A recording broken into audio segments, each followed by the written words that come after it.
সরকারের উপদেষ্টা পরিষদ থেকে আওয়ামী দোসরদের অনতিবিলম্বে অপসারণ করতে হবে।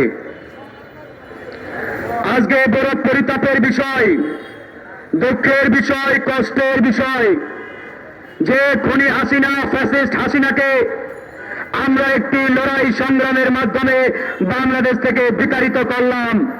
সেই বিপ্লব পরবর্তী বাংলাদেশে খুনি হাসিনার দোসররা আজকে মন্ত্রীর চেয়ারে বসে তামাশা শুরু করেছে। এই সরকার যখন এই বিপদে পড়ে কিংবা যখন এই থ্রেটের মুখে পড়ে, তখন এই রাজনৈতিক দলগুলোকে রাজপথে পাহারা দেওয়ার জন্য আহ্বান জানাই। আর আমরা সারাদিন রাজপথে নেমে পাহারা বসাই, ফ্যাসিবাদের বিরুদ্ধে লড়াই করি, পাহারা দেই। সন্ধ্যাবেলা টেলিভিশন চালু করে দেখি যাদের বিরুদ্ধে সারাদিন পাহারা বসালাম, আর সন্ধ্যাবেলায় তারা ওই বঙ্গভবনে মন্ত্রিত্বের শপথ নেওয়ার জন্য রওনা দিয়েছে। এর চাইতে লজ্জার কি হতে পারে? এর চাইতে লজ্জার আর কি থাকতে পারে? সারাদিন আপনাকে ফ্যাসিবাদের বিরুদ্ধে রাজপথে পাহারা দেওয়ার জন্য আহ্বান জানাই, আর তারা সন্ধ্যাবেলা ডেকে ডেকে ফ্যাসিবাদের দোসরদের মন্ত্রী বানায়।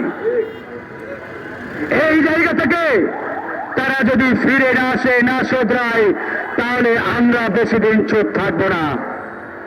ইতিমধ্যে মুখ খোলা শুরু করেছি, ভুলে যাবেন না আমরা শুধু মুখ খোলার মধ্যেই সীমাবদ্ধ থাকবো। আমরা রাজপথে কথা বলা শুরু করেছি, এই কথা বলা শুধু প্রেস ক্লাবেই সীমাবদ্ধ থাকবে না। এই বিক্ষোভ, এই কথা বলা আপনার যমুনার বাসভবনের সামনে চলে যাবে। তাই আপনাদেরকে আমরা আহ্বান জানাই, শোধরানোর সময় দিতে চাই। আপনারা যেহেতু ইতিমধ্যে বলেছেন আমরা ভুল করলে আমাদের এই ভুল আপনারা ধরিয়ে দেবেন, আমরা শোধরাতে প্রস্তুত রয়েছি। তাই আমরা সময় দিতে চাই, আপনাদেরকে শোধরানোর জন্য সময় দিতে চাই। একবার যাব, দুইবার যাব, তিনবার যাব, তিনবারের পরে শোধরানোর আর কোনো সুযোগ থাকবে না। প্রিয় বন্ধুগণ, 5ই আগস্ট আমরা যে ভয়াবহ ভুলটি করেছি, খুনি হাসিনাকে বাংলাদেশ থেকে বিতাড়িত করেছি ঠিকই, কিন্তু হাসিনার রেখে যাওয়া সন্তানেরা, হাসিনার রেখে যাওয়া বেপাত্তারা, দোসররা বাংলাদেশের 95% চেয়ারে এখনো বহাল তবিয়তে বসা আছে।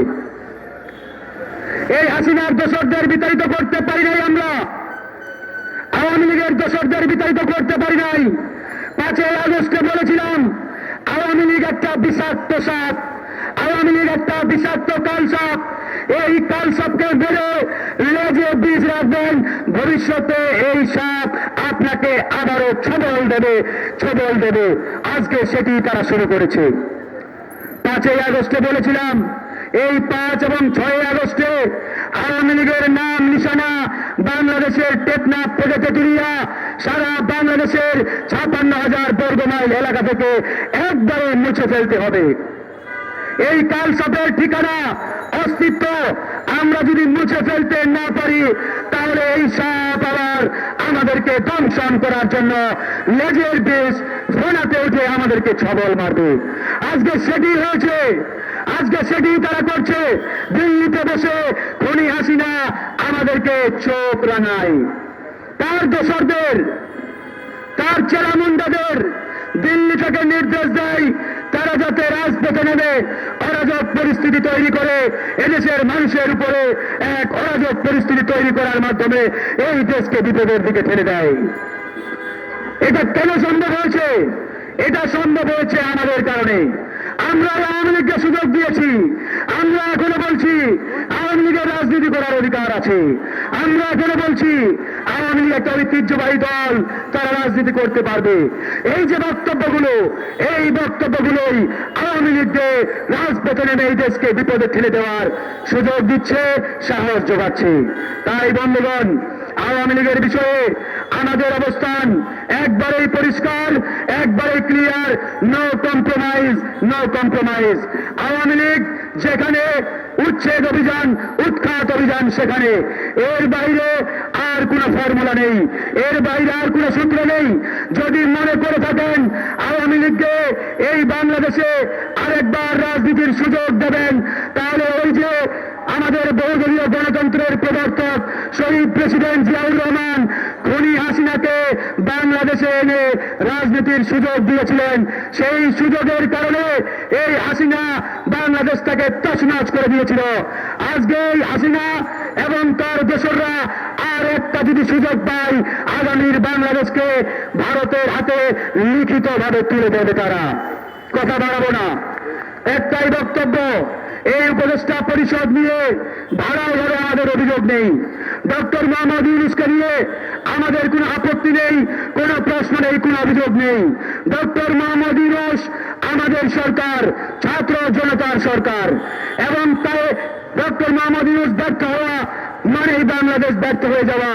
যেই বক্তব্য দিয়েছেন তারেক রহমান, জামাত ইসলাম, অন্যান্য রাজনৈতিক দলগুলো একবারে তাদের অবস্থান স্পষ্ট করেছেন। কিন্তু আমাদের আপত্তি, আমাদের সমস্যা, এই উপদেষ্টা পরিষদে আওয়ামী দোসররা আজকে যে কোনো কায়দায় অন্তর্ভুক্ত হয়েছে। এই আওয়ামী দোসরদের এই উপদেষ্টা পরিষদ থেকে অনতি বিলম্বে বহিষ্কার করতে হবে।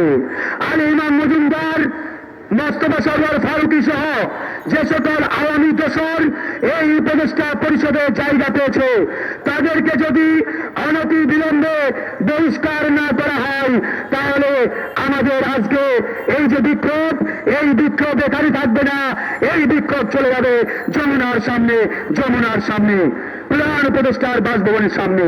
ভালো থাকবেন।